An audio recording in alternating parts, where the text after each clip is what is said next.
n'ont pas pu s'en sortir. Ils ont perdu des centaines et des milliers de gens, que ce soit les États-Unis, la Chine, la France, l'Europe, partout. Et tous pensaient que l'Afrique allait être le pays qui allait connaître le plus de morts, où on allait ramasser les cadavres sur le terrain. Malheureusement pour eux, heureusement pour nous, en Afrique, il y a eu très peu de victimes. Et aujourd'hui, en constatant que ça fait 4 mois et plus que toutes les frontières sont fermées dans tous les pays du monde. Et ça veut dire qu'il y a des solutions partout, dans toutes les parties du monde, pourvu qu'il y ait une volonté. Et cette volonté vient des peuples, ça doit venir des dirigeants et des peuples. Cette volonté qui est quoi? Qui est de se soigner, qui est de se nourrir et de se prendre en charge. Pour que nos pays soient des pays autosuffisants dans tous les domaines. Voici donc l'objectif et l'idée du projet de la CICC, la Coalition internationale contre le coronavirus et les autres pandémies pour le développement intégral. Vous savez que les gens parlent beaucoup du système immunitaire. Le système immunitaire est la base de tout. C'est comme c'est le système de protection naturelle du corps, d'autodéfense du corps contre toute attaque. Et pour que ce système-là soit existant et soit fort, il faut effectivement que ce corps-là soit sain et soit fort pour pouvoir produire les anticorps nécessaires pour résister à toute attaque extérieure. On ne peut pas être fort dans le corps, dans le sang, si on ne mange pas.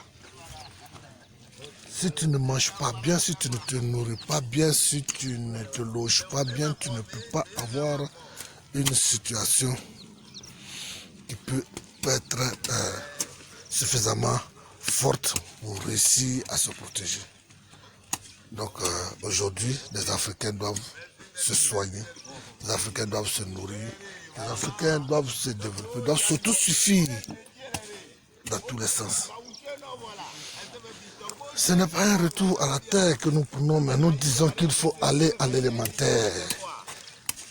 L'élémentaire, c'est que chaque peuple doit se nourrir, chaque peuple doit se soigner. C'est le b.a.-ba du développement. Et donc l'autosuffisance alimentaire, avant qu'il ne soit une politique nationale, elle doit d'abord une politique communautaire de base. L'autosuffisance alimentaire doit venir d'une volonté nationale, d'une volonté des peuples, qui eux-mêmes décident, parce qu'ils ont compris que la nécessité pour la survie pour nous viendra de notre travail orienté vers nos besoins élémentaires, vers nos besoins stratégiques. Et c'est pourquoi nous disons que la santé dépend de ce que tu manges. La santé dépend de ce que tu mènes comme activité.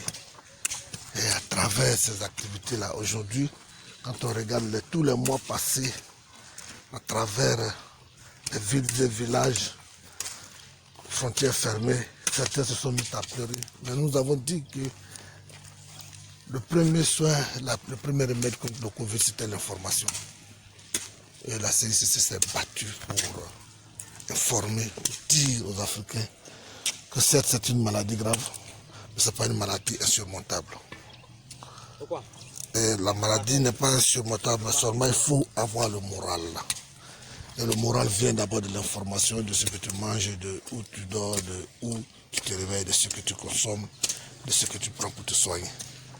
Vous avez vu que dans les hôpitaux, ils n'ont pas trouvé de médicaments. Ils ont changé de thérapie, ils ont combattu les uns les autres. Mais nous avons des feuilles, nous avons des racines, nous avons des plantes. Pourquoi ne pas les utiliser? Lorsque les médicaments chimiques sont faits, ils font à partir de substances tirées de ces plantes, alors que nous avons l'original de ces plantes. Donc c'est pourquoi nous invitons les Africains à se soigner à partir des plantes, à partir de la nature. Comme vous voyez, nous avons invité les Africains à éviter de surcharge de médicaments chimiques. Nous avons invité les Africains à se nourrir avec du bio, à se soigner avec du bio. Et aujourd'hui, nous avons les preuves. Le désastre économique mondial qui se passe n'a même pas encore terminé. Et nous disons qu'il faut repenser l'économie mondiale, il faut repenser notre mode de vie, il faut repenser notre mode de production. Et aujourd'hui, c'est pourquoi nous disons que tous ceux qui ont approché de l'économie solidaire, l'économie communautaire, le développement à la base, le développement à travers les associations, le développement à travers les coopératives, nous devons revenir au b.a.-ba des coopératives communautaires, des initiatives d'économie sociale. Aujourd'hui, l'humanité étant basée sur le capital, c'est un mode de production, c'est un mode de vie qui est caduque, c'est un mode de vie qui est déliquescent, c'est un mode de vie qui s'autodétruit. Et aujourd'hui, nous avons l'occasion de mener une révolution, une transformation de nos habitudes, de nos modes de pensée, de nos modes de production. Voilà. Aujourd'hui, la richesse que nous avons, la richesse naturelle que nous avons est détruite par la production industrielle anarchique. La nature est détruite par la production industrielle anarchique. L'être humain même est détruit par le mode de vie, par le mode de production et par le mode de création. Qui est que c'est le capital qui est devenu la denrée la plus importante dans la société et non l'être humain. Aujourd'hui, nous voulons donc transformer nos modes de pensée, transformer ce que nous avons comme mentalité dans la tête. Et pour dire qu'il faut revenir à la nature, il faut revenir à la base, il faut protéger la nature, il faut protéger l'être humain, il faut diminuer les OGM.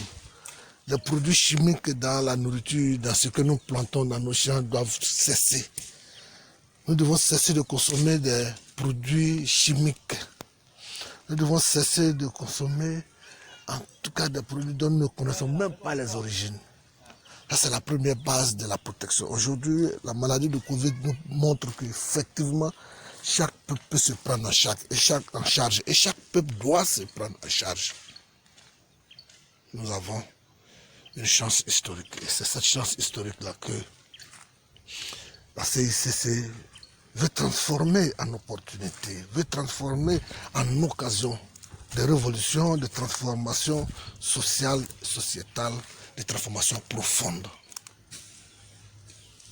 Voici notre objectif. Aujourd'hui, nous voulons que la fermeture des frontières fasse prendre conscience qu'à l'intérieur de nos sociétés, nous avons tout.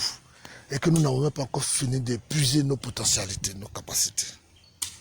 Et ces potentialités, ces capacités-là, tant que nous ne les aurons pas épuisées, nous ne pourrons pas tirer profit de nos potentialités. Ni les potentialités humaines, ni les potentialités de la nature, nous ne les avons même pas encore utilisées. Pendant que nous nous laissons engloutir, pendant que nous nous laissons détruire par un système de production anarchique qui détruit l'ozone, qui détruit la nature, qui détruit l'environnement. Alors que nous pouvons remobiliser les populations à se nourrir. Si déjà à la base, dans nos zones rurales, dans nos zones urbaines, nous avons ce qu'il faut pour nous soigner, nous avons ce qu'il faut pour nous nourrir, nous avons diminué de plus de 50% les besoins. Combien de milliards l'Afrique dépense à importer du riz, à importer du manioc, à importer des produits dérivés de blé, à importer des produits dérivés de cygne, je ne sais quoi, ou de maïs. Alors que nous avons la terre, nous avons la nature qui puisse nous permettre de les avoir. Pensons-y, mobilisons-nous. Ici, à Pelé-Ponvier, dans notre jardin expérimental, comme partout en Afrique, nous invitons les Africains à s'élever. À s'élever. Que chaque Africain, que tu sois en vélo, que tu sois en vélo, que tu puisses avoir ton champ. Dans tout, que ce soit des tomates, que ce soit de la banane, que ce soit de la patate, que ce soit des lignes du riz. Il nous faut nous organiser, à nous nourrir. Nous avons une opportunité devant nous. Saisissons-la pour le bonheur de l'Afrique, pour le bonheur des enfants de l'Afrique. Je vous remercie.